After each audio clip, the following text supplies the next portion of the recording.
Hello বন্ধুরা, welcome back to my YouTube channel. Twin ব্লগের সকল সদস্যকে স্বাগত জানিয়ে আজকের আরও একটা নতুন ভিডিও তোমাদের সঙ্গে শেয়ার করতে চলে এলাম। তো বন্ধুরা দেখো, নীল পুজোর দিন আমি আর মা ব্রত রেখেছিলাম, আর আমার জল দেওয়া হয়ে গেছিল। তারপরে মা এখানে জল ঢালছিল। মহাদেবের মাথায় জল ঢেলে তারপরে মা এখানে ধূপ আর বাতি জ্বালিয়ে প্রণাম করে এখানকার পুজো শেষ করেছিল। তারপরে মা মন্দিরের মধ্যে ঢুকেছিল, ঢুকে ওখানে ধূপ আর প্রদীপ দিচ্ছিল। আর আমাদের পাড়াতে আমরা সবাই একটা জিনিস করে থাকি, এই দিনে সারা পাড়াতে যে কটা মন্দির রয়েছে সব জায়গাতেই ধূপ প্রদীপ দিয়ে থাকি।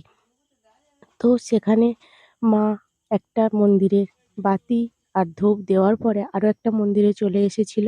তো মা এখানে তারপরে ধূপ আর বাতি দেওয়ার পরে আমরা ওখান থেকে বেরিয়ে গেছিলাম, গিয়ে এখানে আরও একটা মন্দিরে চলে এসেছিলাম। এটা হলো আমাদের মা কালীর মন্দির। তো তারপরে মা এখানে আসার পরে অনেকটা হাঁটার পর মা এখানে বসে পড়েছিল, বলছিল পায়ের খুব সমস্যা হচ্ছে। তো যাই হোক, বসে বসে মা এখানে ধূপ আর বাতিটা দিয়ে দিয়েছিল।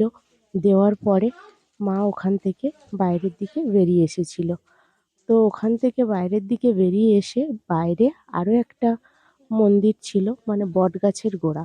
ঠিক আছে, সবাই মিলে এখানে ধূপ প্রদীপ দিচ্ছিল।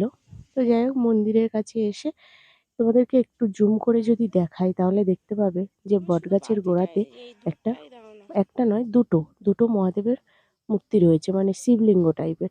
দেখতে পেয়েছো নিশ্চয়ই। তো এখানেও ধূপ আর বাতি দেওয়ার পরে আমরা ওখান থেকে বেরিয়ে এসেছিলাম। মা ওখানে একটু প্রণাম করে নিয়েছিল। তারপরে ওখান থেকে বেরিয়ে আমরা বাড়িতে চলে এসেছিলাম।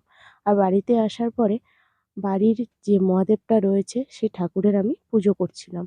মানে আমার পুজোর পরে মা জল দেবে এই কথাই বলেছিল। তো যাই হোক, মা ওখানে ছিল না, অন্যদিকে চলে গেছিল, দোকানে মাকে ডাকছিল, আর আমি মহাদেবের পুজোটা করে নিচ্ছিলাম। তো এখানে আমিও পুজো সেরে নিলাম, এখানেও ধূপ বাতি দিলাম। দেওয়ার পরে একটু প্রণাম করে নিলাম, নেওয়ার পরে এখানে পুজো প্রায় শেষ হয়ে গেছিল।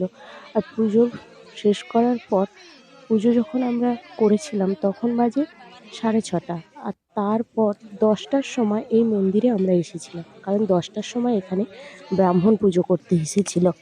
অনেক রাত হয়ে গেছিল, তোমরা বুঝতে পারছো নিশ্চয়ই। আর পুজোটা রাতের দিকেই হয় শুনেছি, মানে হয়, আমাদের এখানেও হয়। তো যাই হোক, তারপরে সবাই অপেক্ষা করছিল ঠাকুরমশাই কখন পুজো স্টার্ট করবেন। তো রীতিমতো অনেকক্ষণ ধরে বসে থাকার পর ঠাকুরমশাই পুজো শুরু করে দিয়েছিল। আর তারপরে মাঝখানে ঠাকুরমশাই পুজো শেষের পর বলল যে যারা যারা জল ঢালতে বাকি আছে তারা তারা জল দাও। তো এখানে যাই হোক, দেখছো ছেলেরা সব লাইন দিয়ে জল ঢালতে লেগে গেছে। সবাই জল ঢালার পর ঠাকুরমশাই এখানে হোমের সরঞ্জাম করছিল। তো এখানে হোমের সরঞ্জাম ঠাকুরমশাই করছেন, আর আমরা বসেছিলাম পাশে। তারপরে রীতিমতো হোমও স্টার্ট করে দিয়েছিল, মানে শুরু করে দিয়েছিল। তো যাই হোক, হোম হয়ে যাওয়ার পর আমরা এখানে সবাই অপেক্ষা করছিলাম যে কখন পুষ্পাঞ্জলি দেওয়া হবে। আর পুষ্পাঞ্জলির আগে, মানে হোমের সময় নাকি লাস্টে এটা চেরি কাপড় কলার মধ্যে দিয়ে এই হোমে, মানে এই যজ্ঞের মধ্যে দিতে হয়। তো সেই জন্য ঠাকুরমশাই বলছিল যে সবাই আমাকে ছুঁয়ে থাকো। তো মূল সন্ন্যাসী যিনি সে ছুঁয়েছিল, আর আমরা সবাই তার গা ধরে ছিলাম। তো যাই হোক, এটা দেওয়ার পরে ঠাকুরমশাই আমাদেরকে বললেন যে এবারে তোমরা ছেড়ে দিতে পারো। তো আমরা ছেড়ে দিয়েছিলাম এবং হোমও শেষ হয়ে গেছিলো।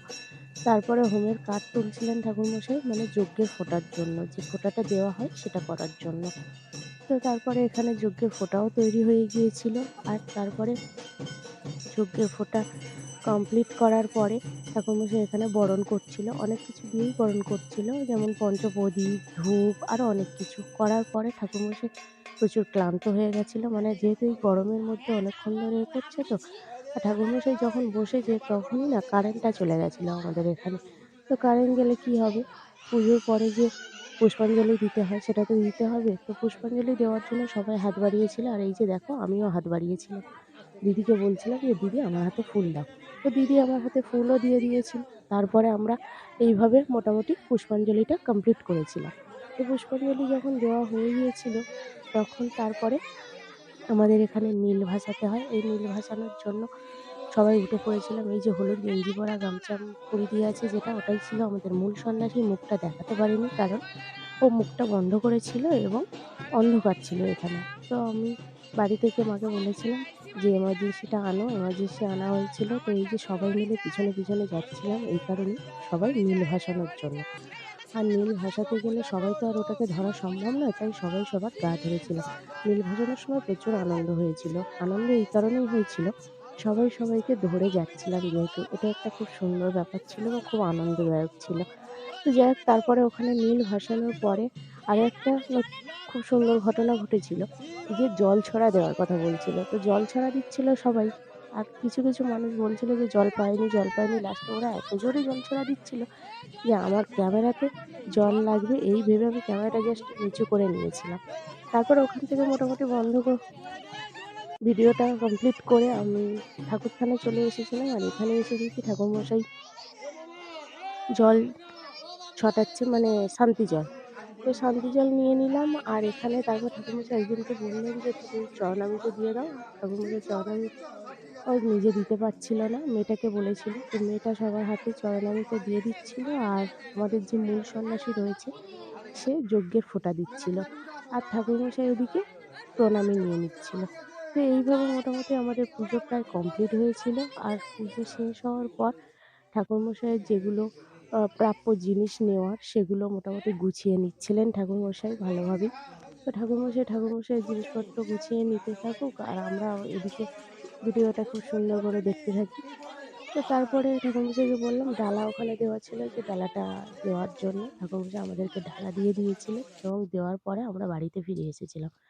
বাড়িতে ফিরে এসে এই যে তরমুজ, তারপরে সাবু এগুলো সব ছিল খাওয়ার জন্য, খাচ্ছিলাম। ভিডিওটা কেমন লাগলো? ভিডিওটা ভালো লাগলে লাইক, কমেন্ট, শেয়ার করতে ভুলো না।